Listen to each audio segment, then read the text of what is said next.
Ya, untuk pokok bahasan kita hari ini yaitu ada produksi, uji praklinis dan uji klinis, serta lingkup pengujian, serta struktural industri farmasi, yaitu produksi QA dan QC ya. Jawabannya apa? Dipakin, Pak. Ada yang lain?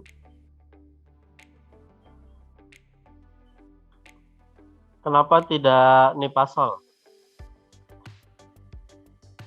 Kira-kira kenapa? Kok tidak Nipasol atau yang lain mungkin? Tahu karbomer ya? Karbomer itu atau karbopol sebagai gelling agent. Kalau triethanolamin sebagai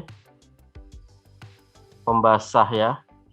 Tapi biasanya juga untuk menstabilkan pH-nya karbopol. Makanya biasanya karbopol sama triethanolamin. Gliserol juga sama ya, tapi biasanya itu untuk yang berminyak. Nipagin karena kita pakainya A, iya sebagai antifungi air.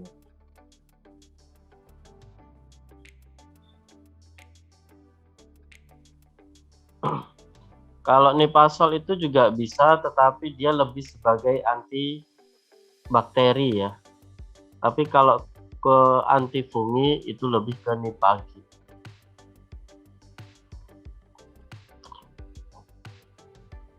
Iya, udah keren nih, udah benar.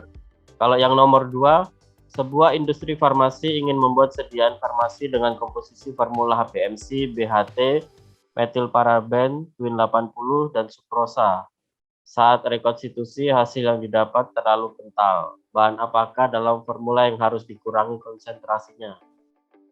Kira-kira apa? HPMC, Pak. Kenapa kok HPMC?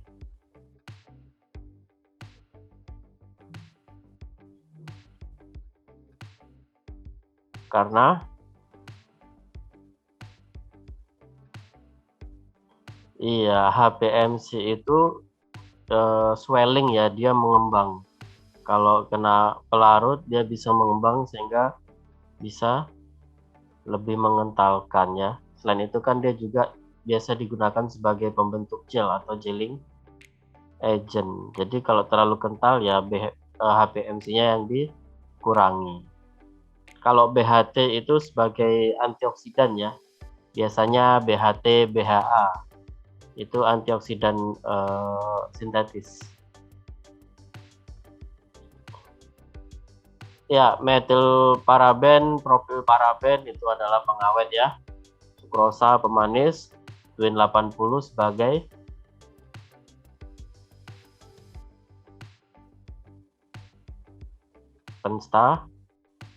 penstabil ya. Atau kalau di suspensi atau di dry syrup kita biasakan namakan suspending agent. Oke, mantap. Nomor 3, bagian R&D sebuah industri sedang mengembangkan sediaan tablet metoprolol 100 mg. Karakteristik zat aktif merupakan kelompok BCS kelas 2. Modifikasi formulasi ya apa yang sesuai untuk zat aktif tersebut. Kira-kira jawabannya apa? Untuk soal nomor 3. Suara saya terdengar jelas ya? Ya, Pak, jelas. Iya. Jawabannya apa? B, Pak. Solubilisasi. Ada yang lain? Seperti kemarin kita ketahui ya, BCS kelas 2 berarti kelarutannya buruk ya, permeabilitasnya yang bagus. Maka dari itu kita wajib meningkatkan kelarutannya. Nah, kira-kira yang tepat untuk meningkatkan kelarutan di sini adalah B, Pak. membuat ke dalam dispersi padat. Kenapa G. kok jawabannya B?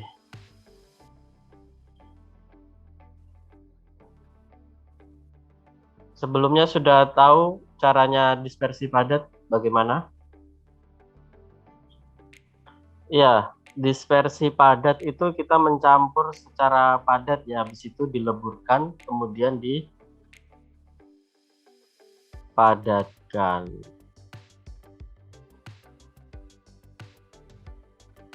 Tapi juga tergantung zat aktif kita itu rusak terhadap pemanasan atau tidak, karena di sini ada peleburan ya. Dan nanti kita biasanya campurkan dengan bahan-bahan polimer yang sifatnya hidrofilik supaya dia lebih larut air. Kita tambahkan polimer-polimer yang suka air atau yang larut air, campur jadi satu secara padat, terus dilelehkan. Setelah leleh atau melebur dipadatkan, baru nanti di mes kering, diayak kering gitu ya. Nah, tapi kalau yang kasus nomor 3 ini, dia mudah ini atau tidak ya? Mudah rusak terhadap pemanasan atau tidak? Itu ya caranya dispersi padat. Jadi untuk kasus yang di sini, lebih aman kita memperkecil ukuran partikel. Jadi BCS kelas 2 itu lebih paling mudah, yang pertama itu memperkecil ukuran partikel, yang kedua kita bisa tambahkan ini ya, siklodextrin untuk menyelubungi zat aktif, biasa disebut dengan kompleksasi dengan siklodextrin ya. Lalu yang selanjutnya bisa dengan dispersi padat. Jadi tergantung sifat zat aktifnya, mudah rusak terhadap pemanasan atau tidak. Lalu nomor 4, suatu industri farmasi membeli bahan baku ranitidin sebanyak 16 drum dengan nomor batch dan kemasan yang sama. Bahan baku dianggap homogen dan hendak disampling bagian QC. Berapa banyak drum yang disampling untuk bahan baku tersebut? Nah, ini jawabannya. Nomor 4. Ini kemarin keluar juga ya soal model seperti ini di tryout. Iya. Kalau ini jawabannya adalah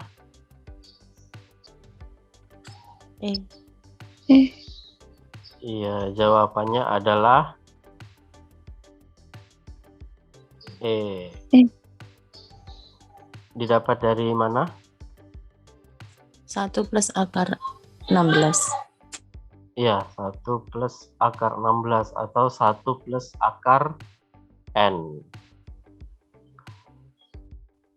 Dapat rumusnya dari mana? D, Pak. D, 4. 2.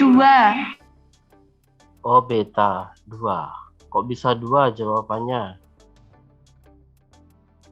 Pola sampling N.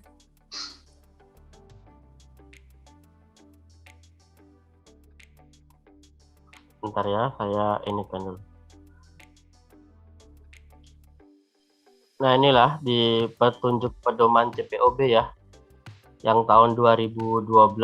Karena belum muncul yang baru, jadi untuk CPOB tahun 2018 kita masih bisa pakai yang ini ya, untuk penerapannya. Di sini di bagian, nah ini ya, di bagian pengambilan sampel, kelihatan ya, bisa terbaca ya.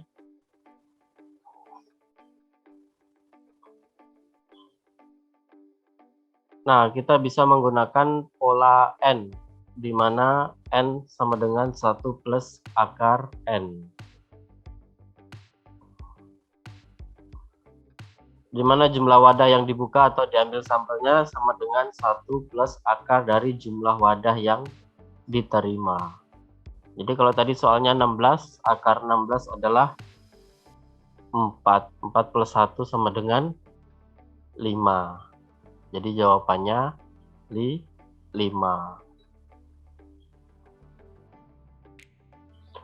Tapi dengan catatannya nanti apabila nilai N-nya itu lebih kecil sama dengan 4, maka sampel diambil setiap wadahnya. Lalu ada pakai pola P juga bisa ya, jika bahan homogen diterima dari pemasok yang disetujui dan tujuan utama adalah untuk pengujian identitas. Jadi kalau tujuannya untuk sampling identitas apakah ini benar zat aktif atau sampel yang dimaksud, maka kita bisa pakai 0,4 kali akar N.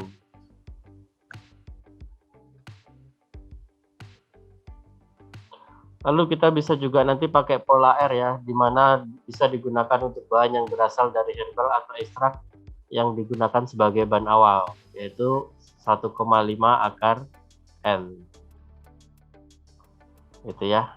Ini nanti bisa dipelajari di ini ya.